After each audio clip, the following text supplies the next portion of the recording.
is history, the future mystery. This moment is the gift. Every second. Welcome, miracle makers. I'm just so grateful that you're here. And today, the guest that we have, I'm going to read a little bit about what others say about the guest. Elia Van Zant says, thank you, dear Dr. Sue, for all you brought to my institute. My work is made better by you. Then Don Miguel Ruiz, spiritual teacher, international best-selling author, says, it's my honor to know you and to work with you. Jean Houston says about our guest, your power and your presence are a force of healing on the planet. I met our guest, and I'm so excited to share the intention of the show, where I met our guest. And really today, Miracle Makers, you're going to be able to up-level your level of consciousness. Today's topic is really being the bridge between heaven and earth. You being able to be that bridge. This guest I met right at the foothills of a journey that we take yearly, a pilgrimage that we take yearly to Egypt. I met her in the Mina house in Egypt.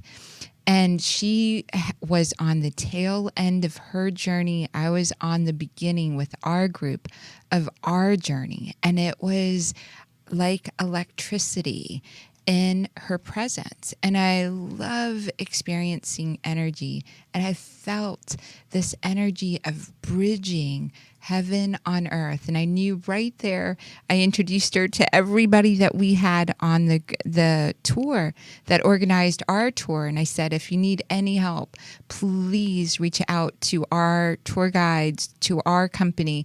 And I wanted to make sure they knew of her work. Our guest is Dr. Sue Morter. Woohoo! Miracle Makers, you're in for a treat, because when two women get together in order to serve you, there's so much that can happen. And I experienced Sue Morter's energy at the end of her retreat as in service to the greatest good that could come to the planet. And I felt her heart, I felt her stillness, and I felt this angelic realm, which I have pictures of angels, Miracle Makers, that you guys have seen on previous shows. Welcome, Sue Morter. You are that angel in form for me. Welcome.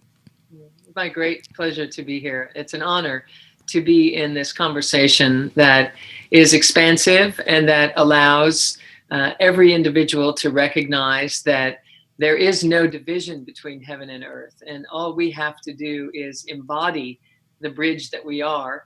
And as we do so, we begin to recognize that we can create that heavenly, that divine experience in every situation that we are in. So anytime I get to engage in a conversation about that, it is very uplifting to me. So it's a delight to be here. Awesome. Thank you. Miracle Makers, before Jarvis, my husband, we do any of these shows, we set an intention. And so today I thought I'd include you guys in hearing of that intention. We bring now within us all of the changes for Sue, for Jarvis, for all those listening, for the station, for every being to fully realize that we are vibrating in love.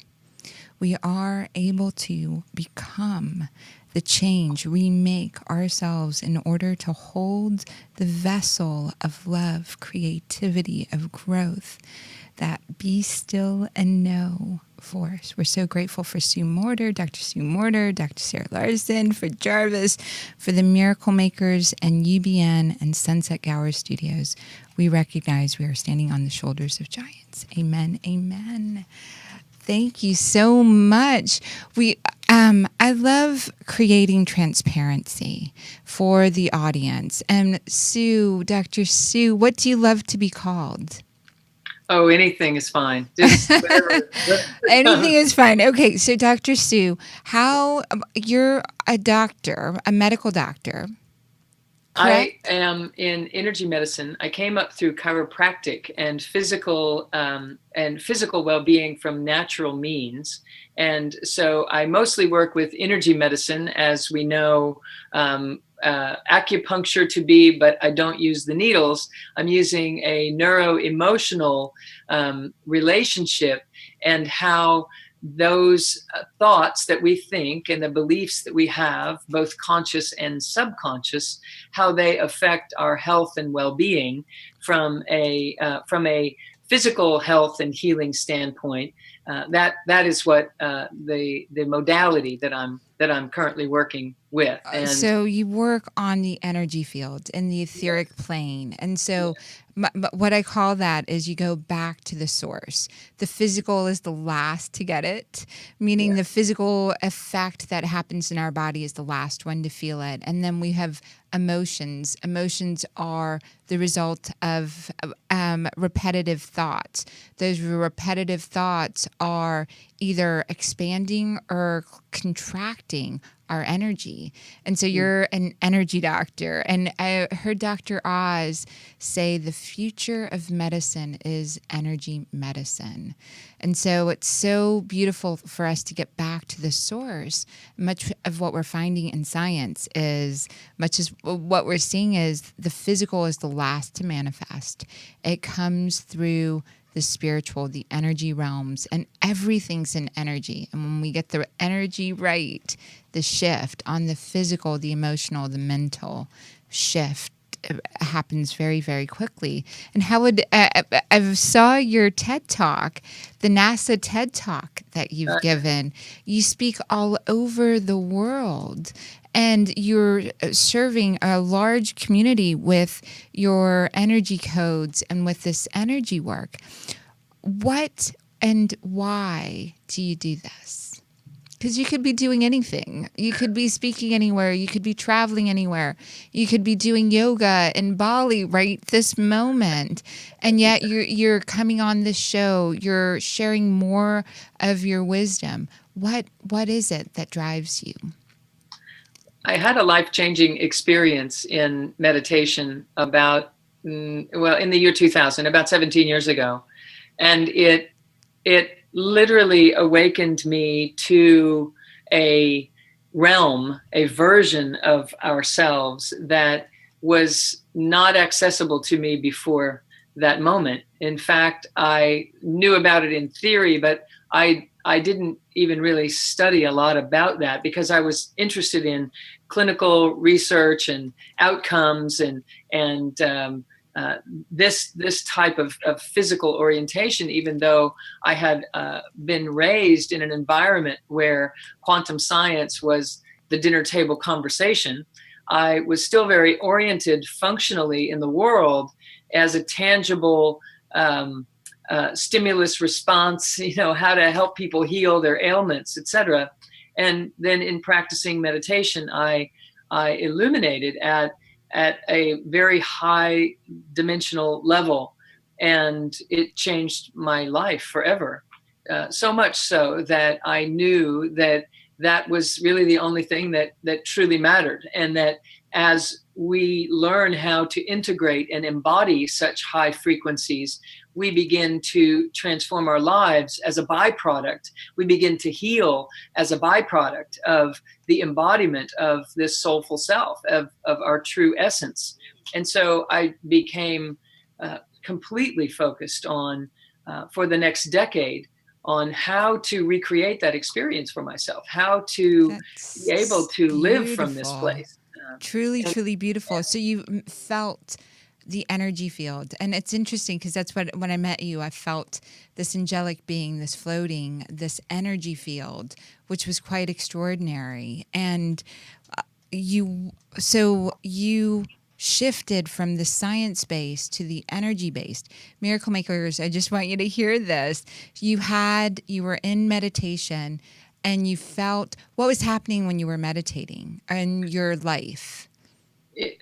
Prior to this, the reason I was meditating was because I was seeking out a way to manage the stressful levels of life that I was experiencing. I was seeking a way to find some kind of meaning behind what I was tolerating in my life. And I didn't even realize it was a toleration. I just saw it as life and what we have to deal with. And so I was successful in my practice. I had the house I wanted to live in, the car I wanted to drive, etc. But I could take my friends on vacation. But I felt this sense of emptiness, a void that was still persisting internally. And so I was drawn to meditation. And instantly, when I started meditating, I started having transformational experiences, transcendental experiences. And I, about a couple of months into the practice that I was working with, I had a tremendous illuminating experience where it was far beyond feeling another energy realm. I woke up to it. I could see from this version of myself that was completely theory prior to that moment in time for me. So I was me, but I was not in a physical body. I was a ray of light, and I was embedded into the planet beneath me, but I was so suspended above the earth that the earth looked about the size of a marble, and I was embedded into it up to what would have been my knees. I could see 360 degrees around me in every direction in a light so brilliantly bright. It was 10 times brighter than the brightest day in the desert that I had ever seen. And I knew that this was the truth. I was me, but I wasn't in this physical body. And every time I took a breath in, this beautiful pink, iridescent, translucent horizon would rise up and gracefully fall back down with every breath that I took. It would just move like these beautiful wings of a giant stingray. And as I was in this state, I recognized that light was coming through this system, and it was being transduced into love, and that love was being fed to the planet. And as bizarre as that sounded to me when I first heard myself describing that to people, it was actually more real and more tangible than this physical world that we're living in here. And I knew that this was the truth of all of us, that we are rays of consciousness, and we are embedding ourselves into the physical dimension for the purpose of translating this light into love. And the degree to which we allow ourselves to just be free in our authenticity and to learn to breathe that fully to life here, that is proportional to the degree that we are in service to the planet. And it is also proportional to the degree of our own soulful fulfillment. So it's so beautiful, because I experienced that in a near-death experience. Yes, it is what many people describe in the near-death experience, a multi-dimensional access to the rest of who we are beyond just this physical form. Right. And what I witnessed, and when I got back into physical body, and what became my drive, is I experienced everything I'd caused others to feel. I could feel all of what the breathing of the earth, meaning the connection to the earth as well, which I wouldn't have described myself as knee deep in the earth. So that's so beautiful. But the connection between the two realms, this everything energy and then everything into material world. And what I just have to ask for the miracle makers, when you were meditating, did you have any alcohol or drugs or anything in your system? No. Nothing in your system. And were you at a crisis point? Was there a prayer beforehand? there was the whole reason for me sitting in meditation was my solution to my attempt to participate in the prayer being answered. In other words, I had gone out onto my balcony and looked up to the stars a few weeks prior and said, okay, you show me what I'm supposed to do, because clearly I do not have the answers, because I'm trying to do everything that I know to be a good doctor, to be a good citizen, to be a good partner, to be a good sister and daughter and lover, etc. And it's not working. So show me. And so I was then drawn to meditation immediately following that. And so my very sitting in meditation was foreign to me. I had to focus very intently on a chant that was being chanted, which was repeating, of course, names of God, high frequency vibrational tones. And I was having to take slower breaths than I was used to taking. And I was allowing myself to verbally participate in this chant externally. So singing like in public was not something I would allow myself to do prior to that, because it wasn't pretty. And so you put all these things together at a moment where I was saying, there has to be something different. There is something missing, and I'm here to put the pieces together, and I'm willing to show up. So yes, the whole thing was a prayer in action. I didn't know it at the time, but it was me responding to Source, and Source was calling the personality to sit down and allow another influence to be in the forefront of my perception. And so what rose up from that was this experience in a moment where I was frustrated and I was ready to have a change in my life, and I was willing to do whatever that took. And boom, I sat down and you were there. That was so beautiful. And it brings me to Dr. David Hawking's work as well, which is the levels of consciousness that we get into. And Dr. David Hawking's put together a scale based on applied kinesiology. And this beautiful scale that he put together, he took what we were feeling emotionally, the strength that we were putting out. And shame showed up at 20, guilt at 30, apathy and grief, these lower vibrations, all the way up to courage.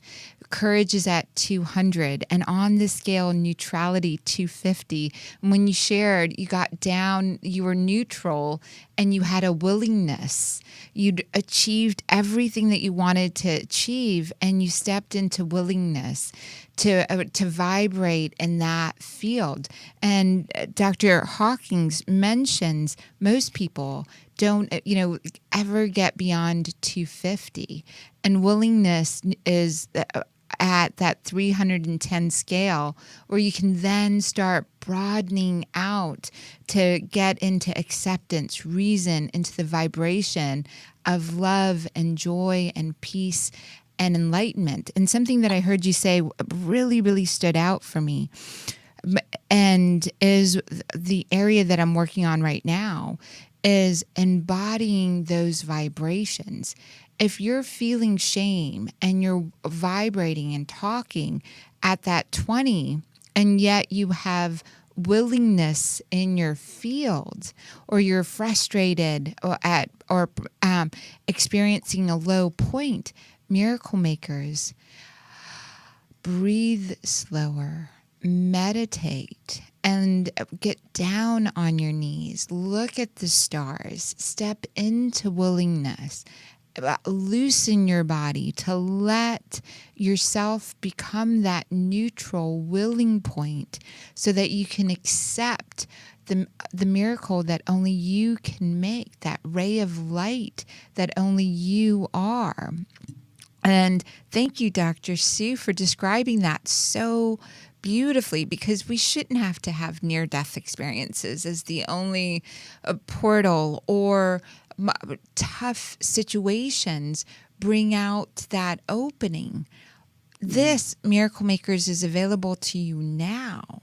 Shifting your behavior, shifting your into willingness, shifting into silence and being still, so that whatever it is that you're here to create can take up more of your vibration and your energy fields, and you can let go of all the lower vibrations, the shame, the guilt, the apathy, the grief, the fear, the anger, the pride, whatever it might be that's showing up as not you. That's not you. That was ingrained possibly by society, or that vibration came in to your field based on your background or the news. You can step into at any given moment stillness through willingness. So thank you. That was so beautiful. Certainly. I'd love to add something there in this conversation that might be very helpful for everyone listening today, and that is that the embracing of the vibration of guilt or shame or fear or anxiousness, the embracing of those vibrations allows you to dissolve them in love. When we try to get rid of them or release them, even as logical as that sounds, the limitation there is that it is logical, and miracle happens beyond logic. Miracle happens in a realm beyond logic. Otherwise, we would consider it logical, not miraculous. And so one of the things that I like to share with people in the conversation of miracle and in the conversation of enlightenment is this conversation of embodiment also. That when we feel into the guilt or the shame or the fear or the anxiousness, if we allow ourselves to truly become present with those vibrations inside the body and notice where they are stirring us, whether it's here or in the chest or in the belly or low in the gut, and squeeze it back and breathe with it and let the body know that contact has been made between the soul and the body and the mind, that the relationship is being restored between those three elements. When that relationship and rapport begins to become resonant, what happens is the vibrations of those lower frequencies, they do begin to elevate because they're participating in a bigger picture. They're participating in a larger recipe now that can have a very tremendous impact on one's ability to awaken. You know, the out of body experience is one thing. I'm interested in people awakening to that level of consciousness and remaining in the body. Just like Dr. Sarah, what you're saying is that we don't have to have near-death experiences or traumatic life dynamics in order to have the sequential vibrations fall into place to allow us to awaken. But we do need to know how to do that. And so that is what I do, is teach people how to do that. And this piece of truly embracing any emotion, any vibration, whether it was something you inherited or something that you came across at a time in your life that you didn't have the conscious tools to deal with the circumstances. And so you just kind of pocketed the emotions that you were experiencing, hoping that you would deal with them later because you didn't have the skill set. Whatever the reason that some of these lower vibrational frequencies are residing in your energy field, I would love for us to embrace that it's a good reason, whatever the reason is. And that sometimes those lower vibrations are attempting to get you in the body. Because if you just think about how you feel when you feel guilty, or when you feel shameful, or when you feel sad, those are heavier, deeper, more core, guttural types of vibrations. If you just think about what your body does when you're having those experiences, it doesn't tend to say, I feel so sad. It's not, we're not uplifted in sad moments. We come into our core in sadness. We come into our core during guilt experiences and shameful experiences. And so if we could just learn to use the energies as part of a whole picture that would ultimately serve our embodiment as the spiritual beings that we are, then we start to realize there's nothing in life that we need to get rid of or get away from. There's nothing that is bigger than us, that all we have to do is consume it, like come present with it, embrace it, and breathe into it, and it automatically dissolves as an isolated entity, such as guilt or shame or fear.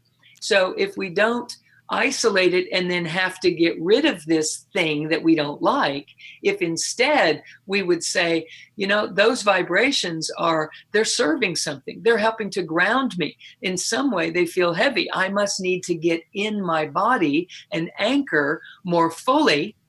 And once I do, those emotional states don't control me anymore. They become uplifted and part of a larger version of my wholeness than I was occupying just prior to realizing this. So beautiful. Thank you for breaking that down. Thank you. That was so great.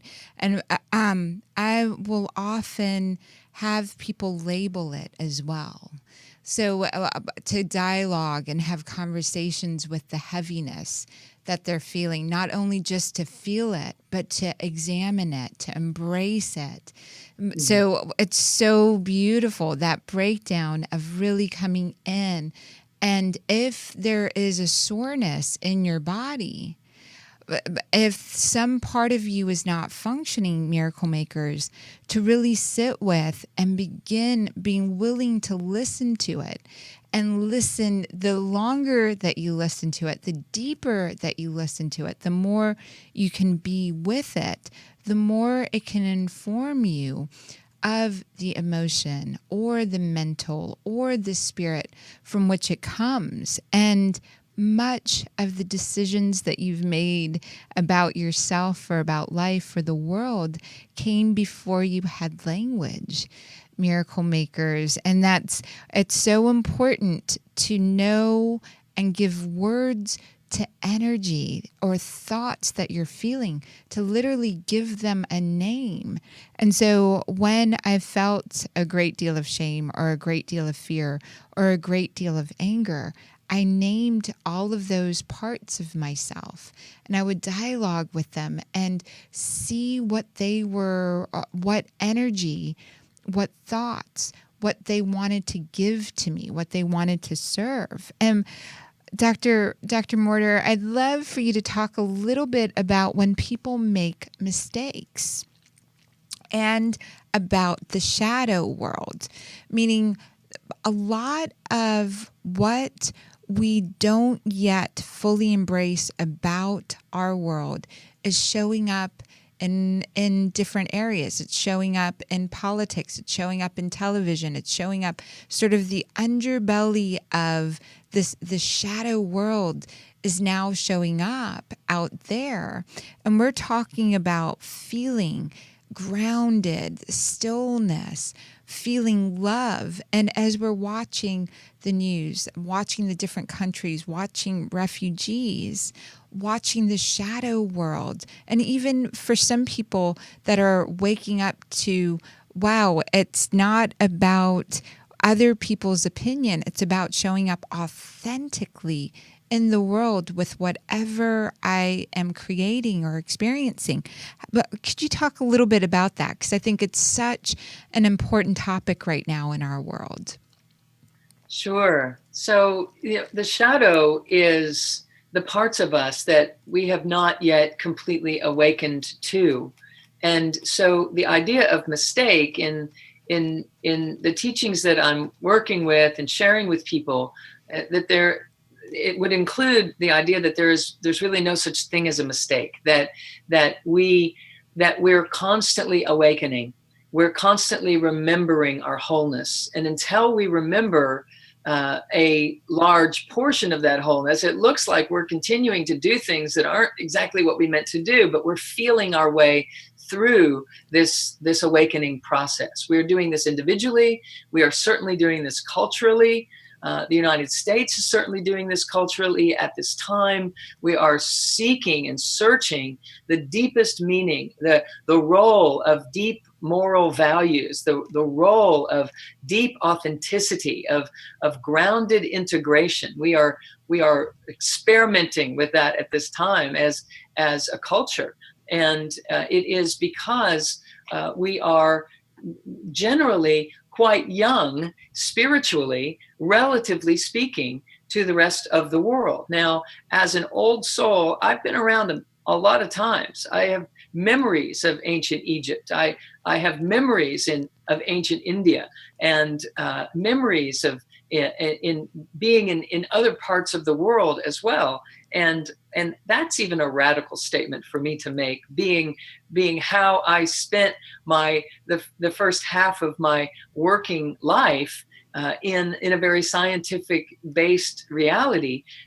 For me to even share this is because it is so profoundly and significantly important that we each awaken to this fact that we are energy spirit beings, and that we are eternal, and that we are coming into this life experience to awaken to specific things. And so if you have made decisions that land you in a place that you wish you weren't, or that you wish things had gone differently, or you would call it a mistake, my encouragement to you would be to remember that you can't do anything wrong. You can just take too long. You can take long. You can't do it wrong, but you can do it long. As far as this awakening process goes, when we are choosing with integrity, choosing from the heart, choosing from a deep, authentic place, whatever we choose is going to serve our highest evolutionarily. And so it is so important that we embrace every choice that we make. It is so important that we choose to love, that we choose lovingly, and that we choose from a place of love. And as we're doing that, the shadow part of us begins to step into the light. It begins to have the light of our own consciousness shone upon it. And the moment that happens, we are now more fully open than we were before. And the next time we're even more fully open. And the next time we are even more fully revealed in our authenticity. And so, and it's important to recognize that the authenticity is divine. It is perfection. It is heaven, earth. I don't even call it heaven on earth. It's heaven, earth. It's the same thing if we allow ourselves to fully reveal. I think that's so important, that part right there. Whenever miracle makers, whenever a shadow comes up or a motive of yours comes up and you're able to share it, you have power of enlightenment, willingness, love, peace, joy. When you share it, when you resist the shadow, or when you resist a process that's happening within you, something's coming up in order to be revealed and healed. And right now, much of our world is showcasing what needs to be seen. Whatever it is within you that you suppress and push down has power over you. Miracle makers, when you can share authentically, and this is my experience, is if there is anyone that I showed up less than perfect with in the energy field, less than the best I could have been with that person, when we look at it at the 360 degrees, when we see it fully as one energy, my expression allowed them to have an expression that grew them, expanded them, released a superpower within them, whether that superpower was forgiveness, whether that superpower was acceptance, or a willingness to look beyond that. Every time you see yourself in the fullest light, you're never created, you're never destroyed, you can never get it done, it's never wrong. And you can share whatever it is that you've done, experienced, felt, motive, intention. When you can share it, you can heal it. And you allow there to be in the physical realm, the congruent realm of yourself, a recognition that you're back fully into integrity with yourself and with all those around you, with really understanding there's no such thing as mistakes. Like Dr. Morter is saying here, there's no such thing as mistakes. When you get the 360 perspective on it, you allowed another, or that other allowed you to become more than yourself in the lower form, more of your higher form, more of the ray of light, more of the oneness, embodying that energy. And so it's such a beautiful thing. Your willingness to fully be seen allows you to have more of your miracle-making, miraculous powers available to you. Only you, miracle maker, turn up or turn down the volume based on your willingness to really, truly experience all that you can experience. And Dr. Morter, I can see you nodding your head. So wonderful. I even love this idea that we can do no wrong, even if coming from the ego or the protective self, the false self that we have put in place to conceal. And your invitation to everyone here is to reveal, is to just reveal, just share it, see it, say it, just let it go. Don't hold it in. Once you see it, say it, just be free. And I love this. And what I also love about the ego is that even the ego is ultimately serving our awakening, even though we don't perceive the ego this way and we don't talk about the ego this way. But think about it. If we make a decision from a protective standpoint based in fear, it will lead us down the path in a way, will create a certain set of circumstances that won't be ideal because the decision was based in fear. And so if we make a decision based in fear and it leads us down this path into an undesirable set of circumstances, eventually the squeeze will become so intense in those undesirable circumstances that the squeeze will become so big that we can't miss it. And then we end up choosing differently. And we feel like we had no choice. We just have to choose differently. And the different thing that we will choose will be something closer to authentic instead of being fear-based. So even if we're actioning from the fearful self, eventually it will bring us full circle and give us an opportunity with a little bit more clarity, a little bit more distinction, honing in closer and closer to the truth all the time, to the point that we can make a pinpoint decision that is based on our authentic, real, true, wholehearted self.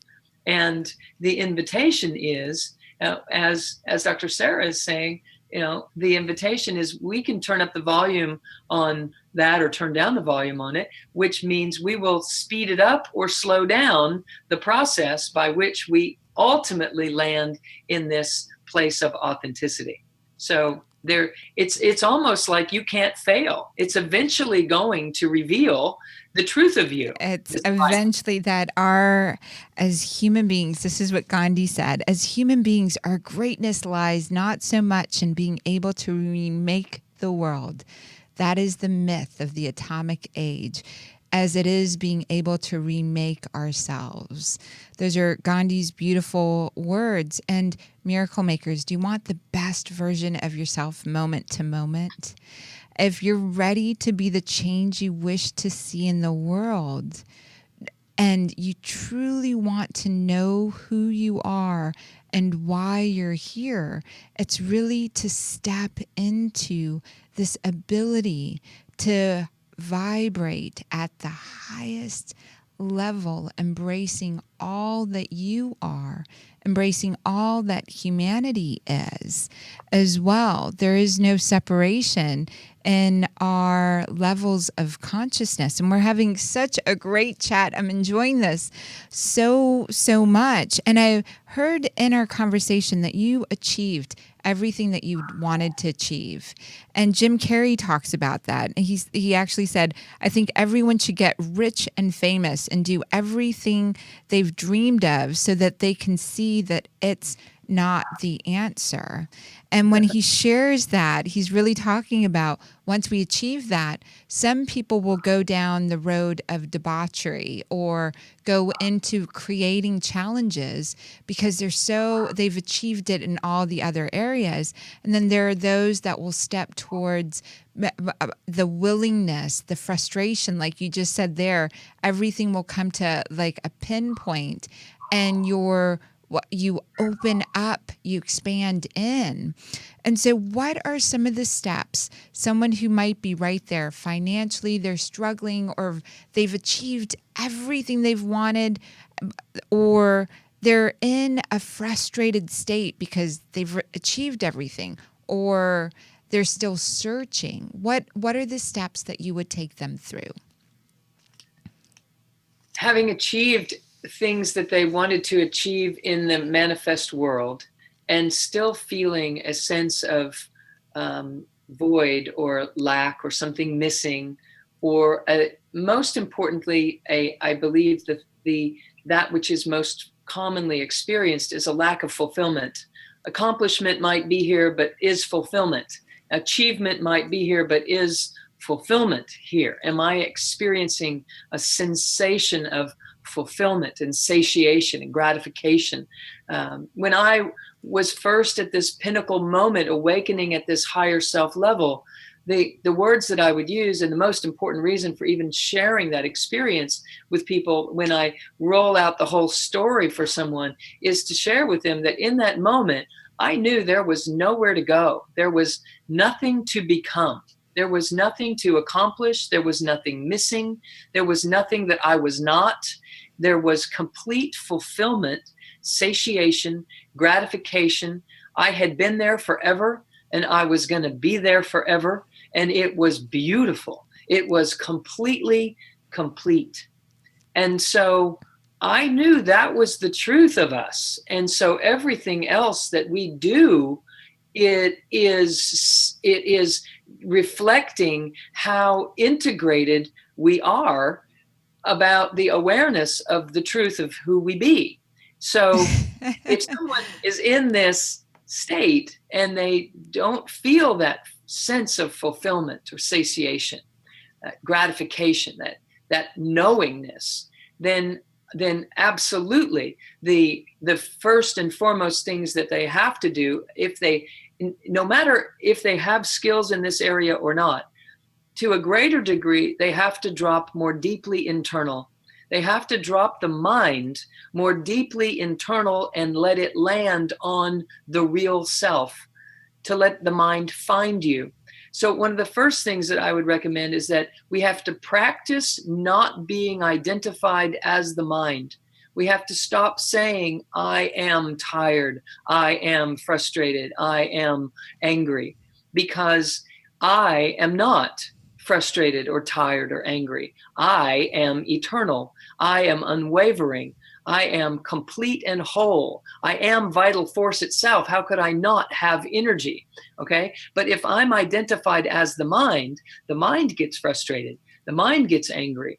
The mind has experiences of fear and anxiousness, and the mind will cause an experience of fatigue, but I am not fatigued.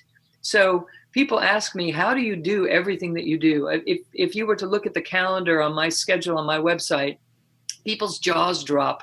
Like, how are you doing all that? And the way I'm doing all that is that I'm constantly drawing upon that eternal self, that unwavering eternal self. And so it's constantly rejuvenating and replenishing and refurbishing my system. And so the only time I get tired is if I've begun to identify as the mind again, and I get caught up in an emotional situation. So the moment I begin to see myself, experience myself getting tired or feeling emotional, I drop back into the truth and I start recognizing I've been identified as this mind and I have to get it off of me. I'm stuck here thinking this is who I am, and it's not. The mind is something that's to serve me. So Einstein says, we were given this beautiful gift of the intuitive and this rational mind to act as its loyal servant. And we've created a culture that honors the servant instead of the gift. And what that means, relative to what we're just saying, is that we pay more attention to the mind, so much so that we think that's who we are. We have identified as the mind. And so we are constantly trying to build better ways of dealing with the stresses that the mind creates. We build better coping skills. We learn better coping skills. And that's not the answer. Because if all we ever do is learn better coping skills, we will always be remaining identified as the mind and afraid of the next new challenge that's going to come along that I don't have a coping skill in place for. So if we can identify as the soulful self that has a mind, we can start to see and sense ourselves completely differently. And so start noticing if you're identifying as the mind. Yeah, slow your breath down. Begin to become thoughtless in yourself in a practice every day so that you have a reference point of what that even feels like. Because if you don't have a reference point, not identifying with the mind is one of the scariest things you would ever do. If I'm identified with the mind and you're telling me not to think, what am I supposed to do? How am I supposed to live in life? And It's there's extraordinary. That is beautiful. And I've often shared this story of when I met my husband and I was a young doctor, non-government organization. I was working for them in Nashville and on my way to Mexico, and I met him and I walked up to him and I said, and I thought he was another doctor that I went to school with. I said, Dr. John. And my husband looked down. He's 6 foot something, looked down at me. I'm 5'2", and he goes, I don't believe in doctors. And I'm like, it took me back for a moment. And I said, what do you believe in? And he says, I believe in Eckhart Tolle's work. I think you should be in the moment, be here now. Don't think. And I looked up at him and my little fist went up and I just met him. And I said, I think. My hands opened up and I said, I think, therefore I am. And I know the moment in which the miraculous began to happen when I let go of the identification with I think, therefore I am, and to really get into the moment and into ingrained in be here now with your full body and with your full senses. And so Miracle Makers, what Dr. Sue just laid out there is so beautiful. If you're identifying with something that's not in the current moment, a past experience or a future experience, you have taken your energy and your power out of its form in your body and you've placed it somewhere outside yourself until you get grounded and begin to feel fully in your body. And we went through a process of sharing, feel all your emotions, drop into willingness. And Jarvis is giving us some fingers saying we've got about three minutes left here. Miracle Makers, really, really being in the moment, not identifying with your thoughts as much as identifying and listening with the intuitive self, with the energy self to your thoughts. And Dr. Morter, what else would you add? One of the next things that I do, the moment that I let myself feel what is happening, is to truly engage in an embodiment exercise. And I teach an entire body of coursework on how to do this. So it's tough to do this in 1 minute, but to just share with you again that the important thing to do next is to connect the mind with the body and the breath, because the breath in the body is spirit in the body. And so the essential self, the soulful self in the body represents as breath, or presents as breath. So practice breathing into areas of your body that you don't normally think about breathing into. If there's an area of the body that has a surge of energy in the middle of an upsetting moment, then squeeze that area of the body back and take a deep breath through it, because that energy wouldn't surge through that area specifically in an upsetting moment if the circuitry was in place to allow you to perceive your wholeness. If you were completely hooked up with your own circuitry, first of all, the situation wouldn't upset you. It would just be happening, but it wouldn't be upsetting you because you would know the deeper reason for it happening in the moment.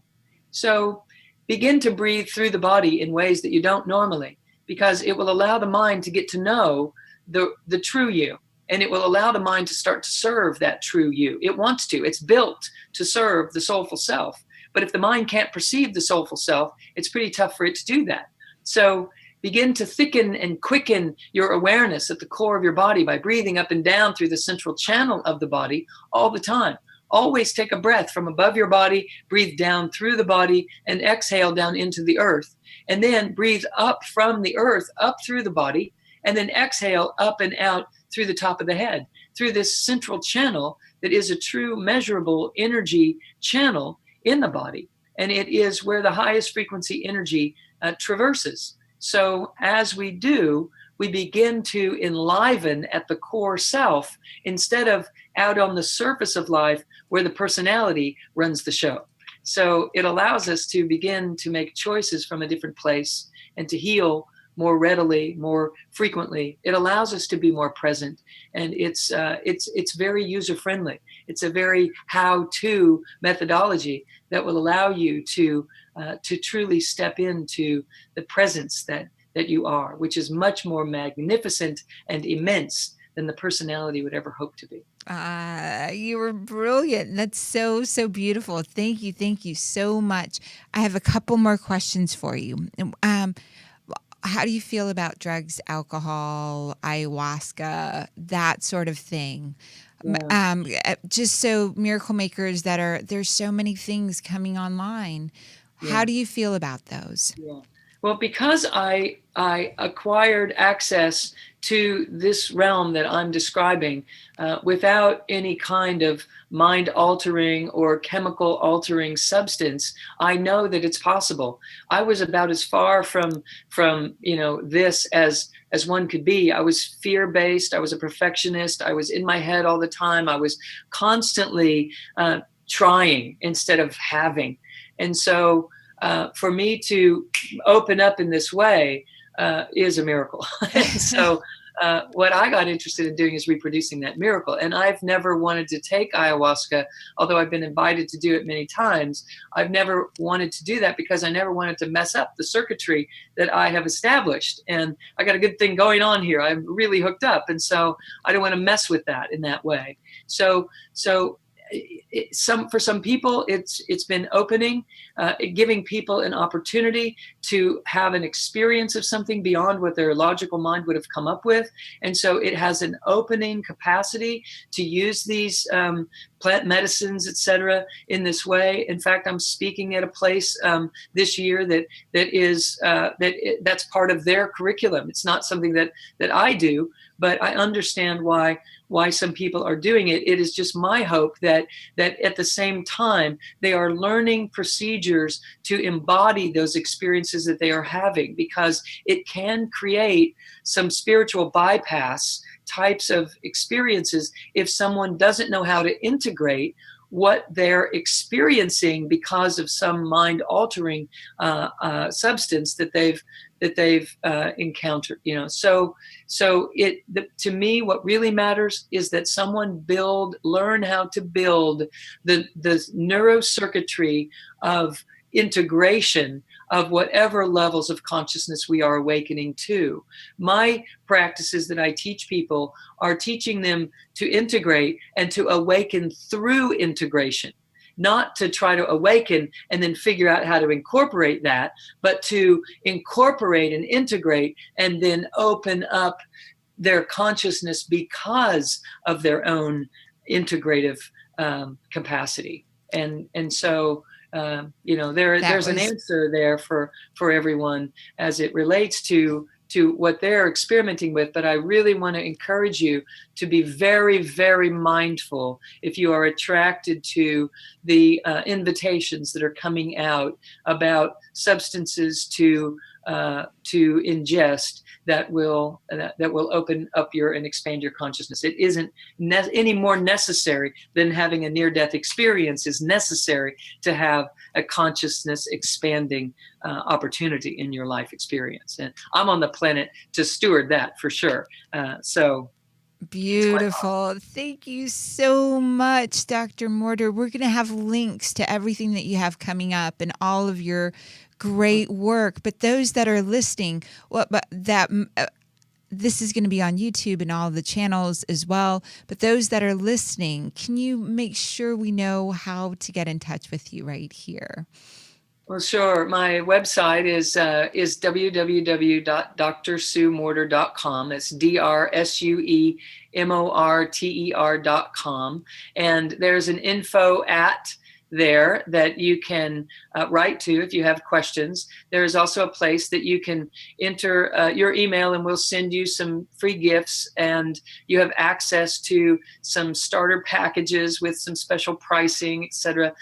As I want, it's a vast conversation that we're having, and I'm trying to make it very user-friendly and accessible to everyone with all kinds of CDs and DVDs and recordings, just to walk you through the essentials for truly embodying your true magnificence. And so I've selected things there and put them together in a support package as well. Free meditations that are accessible, available to you, just to help you get acclimated, or to further, even if you are deep in the study. I love being in conversation with people who are deep in the study as well, and showing them the tiny distinctions that might be keeping them from that full illumination, just by innocently keeping themselves as separate from this spiritual being that they are trying to access. That alone will keep them from ever accessing it. So I love walking people through those clarifying distinctions that will allow them to truly, truly drop in to the wholeness of their being in this lifetime. Thank you so much. That was so beautiful. And Miracle Makers, we will see you next week. Make sure you subscribe. And this is Dr. Sarah Larsen with Miracle Makers. Thank you. The past is history, the future mystery. This moment